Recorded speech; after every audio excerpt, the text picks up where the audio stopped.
ఆంధ్రప్రదేశ్లో రాయలసీమ అభివృద్ధికి రాష్ట్ర ప్రభుత్వం భారీ ప్రణాళికలతో ముందుకు సాగుతోంది. ముఖ్యమంత్రి చంద్రబాబు నాయుడు కుప్పం పర్యటన సందర్భంగా ప్రకటించిన అభివృద్ధి కార్యక్రమాలు ఇప్పుడు రాష్ట్ర వ్యాప్తంగా చర్చనీయాంశంగా మారాయి. ముఖ్యంగా కుప్పం ప్రాంతంలో అడిడాస్ పరిశ్రమ ఏర్పాటు చేసి దాదాపు 20,000 మందికి ఉద్యోగ అవకాశాలు కల్పిస్తామని సీఎం ప్రకటించడం యువతలో కొత్త ఆశలు నింపుతోంది. 2 రోజుల కుప్పం పర్యటనలో భాగంగా ముఖ్యమంత్రి చంద్రబాబు నాయుడు పలు అభివృద్ధి కార్యక్రమాలకు శ్రీకారం చుట్టారు. ఈ సందర్భంగా ఆయన మాట్లాడుతూ, రాయలసీమను దేశంలోనే అత్యంత వేగంగా అభివృద్ధి చెందే ప్రాంతంగా తీర్చిదిద్దేందుకు ప్రభుత్వం సమగ్ర కార్యాచరణ సిద్ధం చేసిందని తెలిపారు. ఈ అభివృద్ధి ప్రణాళికలో భాగంగా దాదాపు 1,00,000 కోట్ల రూపాయల వ్యయంతో భారీ హార్టికల్చర్ హబ్ను ఏర్పాటు చేయనున్నట్లు వెల్లడించారు. ఇందులో సుమారు 60,000 కోట్ల రూపాయలు ప్రైవేట్ రంగం నుంచి, మరో 40,000 కోట్ల రూపాయలు ప్రభుత్వ పెట్టుబడుల రూపంలో సమకూరనున్నాయని వివరించారు. ఈ ప్రాజెక్టు పూర్తయితే రాయలసీమలో వ్యవసాయం, ఆహార ప్రాసెసింగ్, ఎగుమతులు, ఉపాధి అవకాశాల్లో గణనీయమైన మార్పు వస్తుందని ప్రభుత్వం భావిస్తోంది. కుప్పంలో 117 కోట్ల రూపాయలు వ్యయంతో నిర్మించనున్న అత్యాధునిక ఆర్టీసీ బస్ స్టేషన్, డిపోకు ముఖ్యమంత్రి శంకుస్థాపన చేశారు. అదే సమయంలో మొత్తం 9,320 కోట్ల రూపాయలు విలువైన 30 అభివృద్ధి ప్రాజెక్టులకు ప్రారంభోత్సవాలు, శంకుస్థాపనలు నిర్వహించడం ఈ పర్యటనకు ప్రత్యేకతగా నిలిచింది. యువత ఉద్యోగాల కోసం ఇతర నగరాలు లేదా రాష్ట్రాలకు వలస వెళ్లాల్సిన పరిస్థితిని పూర్తిగా మార్చాలన్నదే ప్రభుత్వ లక్ష్యమని సీఎం స్పష్టం చేశారు. భవిష్యత్తులో ఇతర జిల్లాల నుంచే కాకుండా ఇతర రాష్ట్రాల నుంచి కూడా ఉద్యోగాల కోసం ప్రజలు కుప్పానికి వచ్చేలా పారిశ్రామిక వాతావరణాన్ని అభివృద్ధి చేస్తామని తెలిపారు. ఈ క్రమంలోనే ప్రముఖ అంతర్జాతీయ బ్రాండ్ అడిడాస్ పరిశ్రమను కుప్పంలో ఏర్పాటు చేయనున్నట్లు వెల్లడించారు. ఈ పరిశ్రమ ద్వారా నేరుగా, పరోక్షంగా కలిపి సుమారు 20,000 మందికి ఉపాధి అవకాశాలు లభిస్తాయని పేర్కొన్నారు.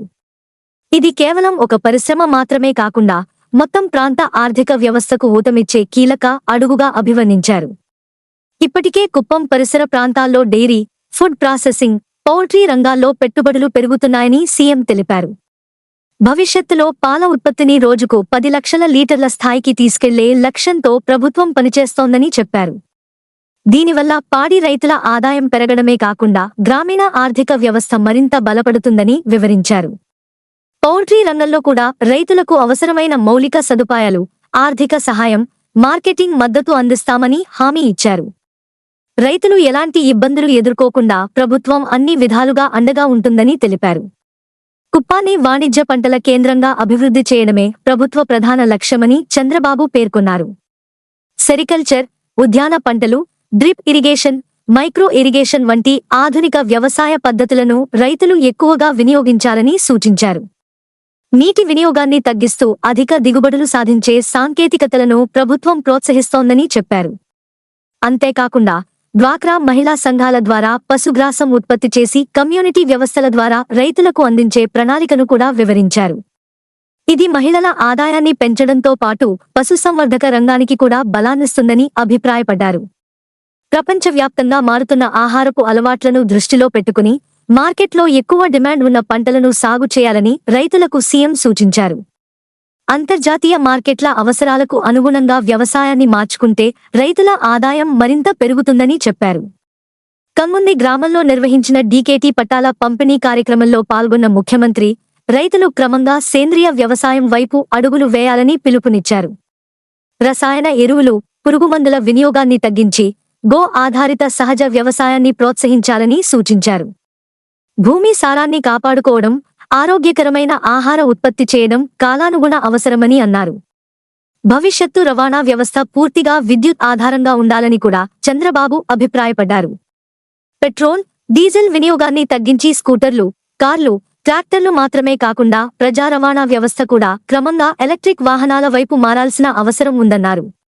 ఆర్టీసీ బస్సులకు అవసరమైన విద్యుత్ను సౌరశక్తి ద్వారా ఆర్టీసీ సంస్థే ఉత్పత్తి చేసుకునే విధంగా ప్రణాళికలు సిద్ధం చేస్తున్నట్లు వెల్లడించారు.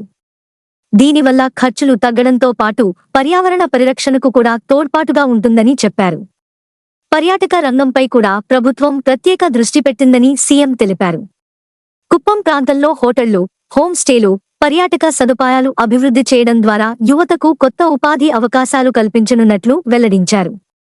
స్థానిక సహజ వనరులు, ప్రకృతి అందాలను పర్యాటక రంగ అభివృద్ధికి ఉపయోగించుకోవాలని సూచించారు. గత కొన్నేళ్లలో రాష్ట్ర పారిశ్రామిక ప్రతిష్టకు ఎదురైన సవాళ్లను అధిగమించి ఇప్పుడు తిరిగి పెట్టుబడులను ఆకర్షించే దిశగా ప్రభుత్వం వేగంగా చర్యలు తీసుకుంటోందని చంద్రబాబు పేర్కొన్నారు. పరిశ్రమలు, వ్యవసాయం, పర్యాటకం, మౌలిక సదుపాయాలు, పర్యావరణ పరిరక్షణ ఈ అన్ని రంగాల్లో సమగ్ర అభివృద్ధి సాధించడం ద్వారానే ప్రజల జీవన ప్రమాణాలు మెరుగుపడతాయని తెలిపారు. చివరిగా, భవిష్యత్తులో కుప్పాన్ని అన్ని రంగాల్లో ఆదర్శ నియోజకవర్గంగా తీర్చిదిద్దుతూ స్వర్ణ కుప్పంగా అభివృద్ధి చేయడమే ప్రభుత్వ సంకల్పమని ముఖ్యమంత్రి చంద్రబాబు నాయుడు స్పష్టం చేశారు. ఈ ప్రకటనలతో కుప్పం ప్రజల్లోనే కాకుండా రాయలసీమ మొత్తం ప్రాంతంలో అభివృద్ధిపై కొత్త ఆశలు చిగురిస్తున్నాయి.